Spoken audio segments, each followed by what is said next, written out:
Hello everyone, সবাই কেমন আছো? আশা করছি সবাই খুব ভালো আছো। আমি পিহু, আমার একটা নতুন ব্লগে তোমাদেরকে অনেক অনেক ওয়েলকাম। আমি আর মেহেক যাচ্ছিলাম একটু মেজো নানিদের বাড়িতে, তাই গল্প করতে করতে সেখানে পৌঁছে গেছিলাম।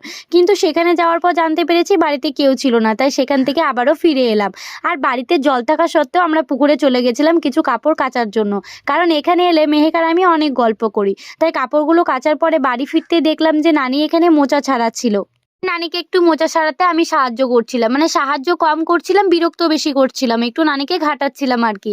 তারপর একটু ঝাল ঝাল লাল লাল করে চিকেন কষাটা বানিয়ে ফেললাম। মামি এদিকে কিছু মুড়ির চাল ছিল, সেগুলোকে ভালো করে ধুয়ে নিয়ে এখানে মথে নিচ্ছিল হাতের সাহায্যে।